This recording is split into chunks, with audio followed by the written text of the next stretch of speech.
सोलापूर जिल्ह्याच्या पालकमंत्रीपदी राज्याचे ग्रामविकास मंत्री जयकुमार गोरे यांची निवड झाल्याबद्दल तसेच जत विधानसभा मतदारसंघातून भाजपचे आमदार गोपीचंद पडळकर हे व फलटण विधानसभा मतदारसंघातून सचिन पाटील हे विजयी झाल्याबद्दल रविवार दिनांक 13 एप्रिल रोजी माळशिरस येथे माजी नगराध्यक्ष आप्पासाहेब देशमुख यांच्या संकल्पनेतून तसेच माळशिरस तालुक्याच्या वतीनं भव्य सत्कार सोहळ्याचं आयोजन करण्यात आलं होतं।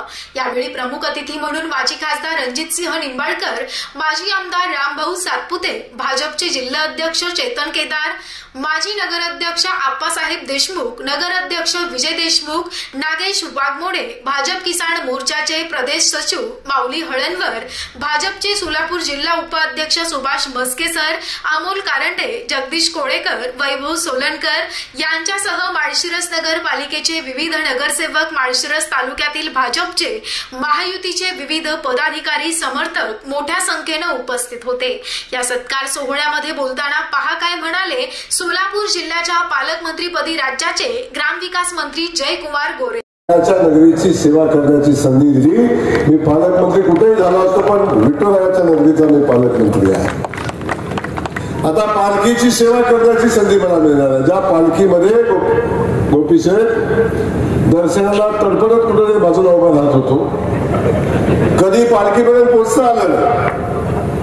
अलीकडे आमदार झाल्यावर कोणतरी जमायला लागलं थोडं थोडं, पण अनेकदा आपण बघितलं की अगदी बिकट परिस्थिती पालखी, त्या पालखीची सेवा करण्याची संधी, त्याचे नियोजन करण्याची संधी मला कोणी दिली असेल तर आमचा विठ्ठल देवाभाऊनी दिली, लक्षात ठेवा। आणि एवढी मोठी संधी आज आपल्याला मिळत असताना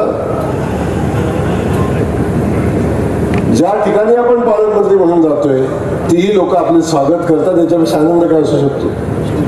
अनेक लोक म्हणतात आलो रामच्या, तर तसं घडलं नाही का?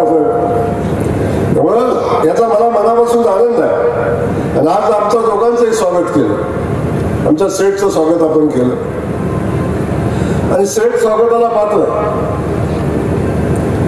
एवढा प्रत्येक घटकाचा, प्रत्येक जाती समाजाचा विचार करून आणि त्या समाजाला न्याय मिळाला पाहिजे अशा पद्धतीची भूमिका घेणारं नेतृत्व गोपीचंद सेठ सारखं दुसरं असूच शकत नाही, हे आम्हाला मंडळी सांगायला।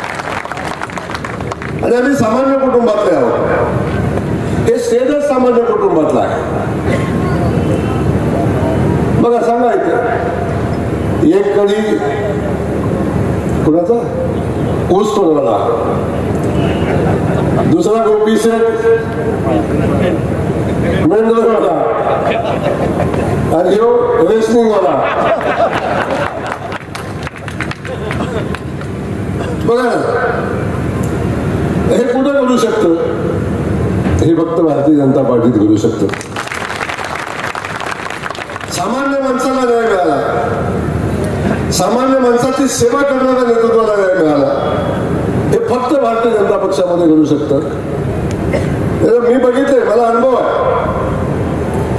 त्यामुळं ही लढाई आम्ही करत असताना प्रचंड संघर्षात, गोपीशेठ मगाशी विषय काढला,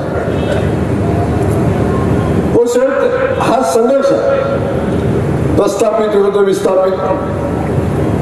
प्रस्थापितांना माझा विरोध असं मला म्हणलं नाही, पण एक लक्षात ठेवा, सामान्य कुटुंबातलं एखादं वर्ग येते, समाजकारणात, राजकारणात स्वतःचं अस्तित्व निर्माण करते, लोकांची सेवा करते, लोकांच्या हक्कासाठी लढते, आणि लोकांना स्वतःचा हक्क काय हे जाणीव करून देते, तेव्हा सगळ्यात जास्त कुणाच्या पोटात दुखत असेल, सगळ्यात जास्त कुणाला वाईट वाटत असेल तर ते प्रस्थापितांना वाटतं।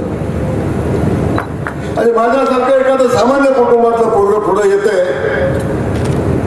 आणि सूर्य सुद्धा त्यांच्या परवानगीशिवाय मावळत नाही असं त्यांचं म्हणणं होतं। त्या बारामतीवाल्याच्या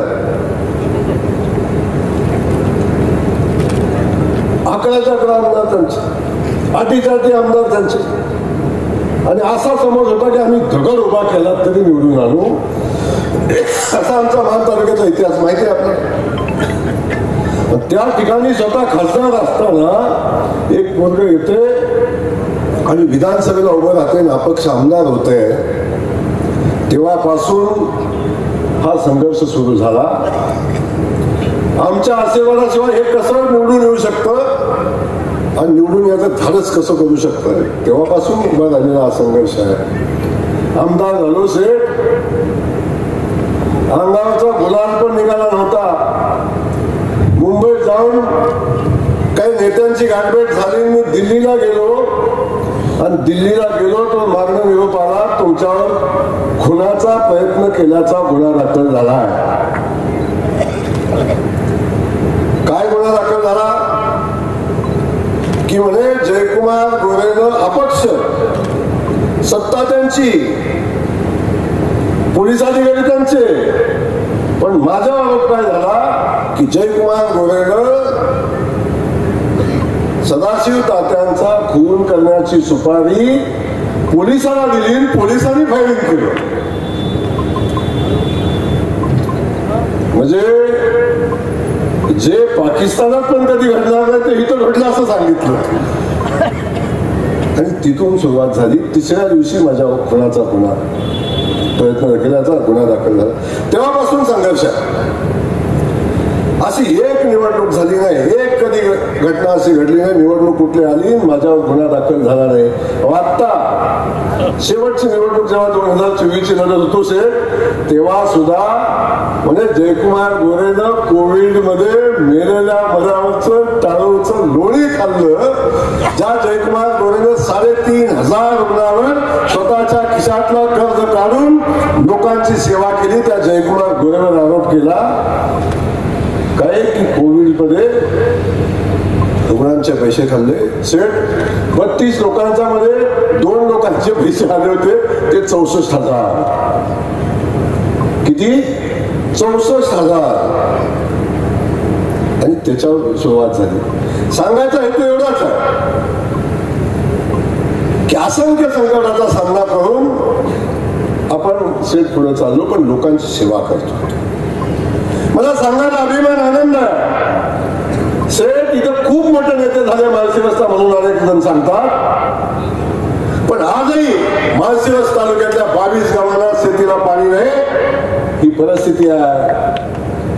सेठ ज्या तालुक्यामध्ये एकही गावाला शेतीला पाणी नव्हतं, जानेवारी महिना आला की पिण्याच्या पाण्याला टँकर मागायला येणारी जनता, त्या तालुक्यामध्ये मानखटावचं नाव ऐकलं की आपण सगळ्यांनी बघितलं की कुठेही जावा महाराष्ट्रात, भारताच्या कोपऱ्यात जावा, मानखटावमध्ये मानखटावचं नाव ऐकलं की तोंडाचा नकाशाच होतो लोकांचा.